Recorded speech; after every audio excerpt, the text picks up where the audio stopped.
रामाय रामभद्राय रामचंद्राय वेदसे रघुनाथाय नाथाय सीताया पतये नमः. Yuddha Kand, chapter number 3, Lanka. The recitation begins now.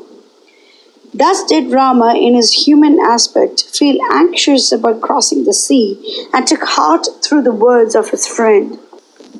It is good diplomacy that a king should acquaint himself thoroughly with the enemy's fortifications, defenses, armies, and kingdom.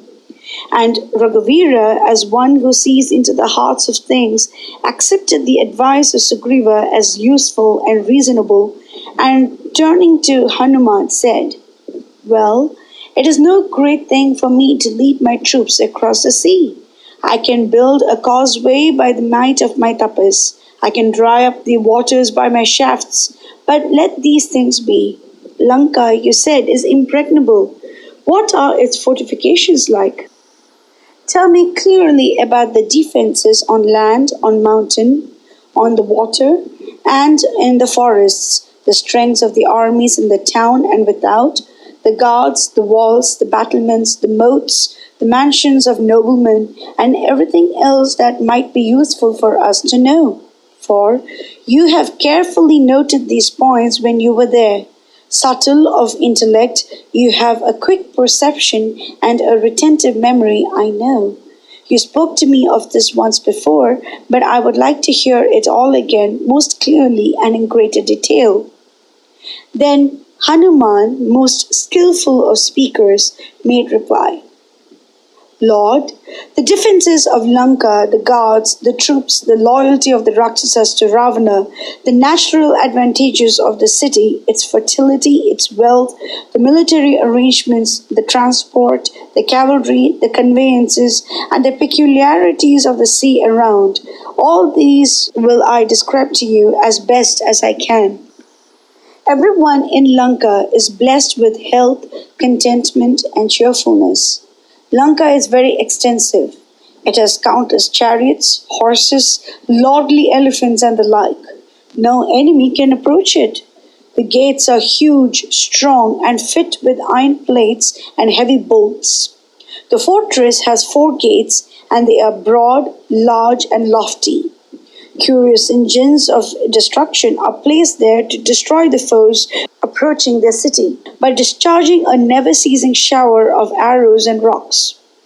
The gates are further fit with Shatagnis, terrible engines fashioned of iron and steel, bristling with sharp spikes.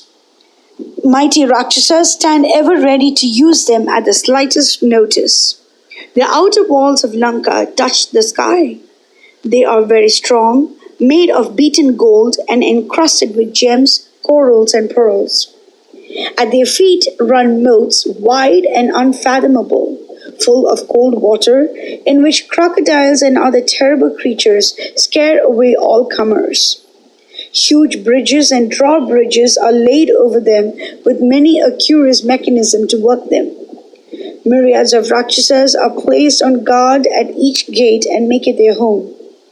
The bridges spanning the moats are drawn up on the approach of foes. Of the 4 drawbridges, the northern one is the largest and the strongest, and it rests on golden pillars let into the moat. Countless platforms are built all around to accommodate its guards. Ravana is free from gambling and other vices common among kings. War is very nearest his heart. Ever on the alert, he is never tired of training and testing his armies. Lanka is built on the lofty peaks of Mount Trikuta. Its sides are steep and smooth, affording no foothold for anyone.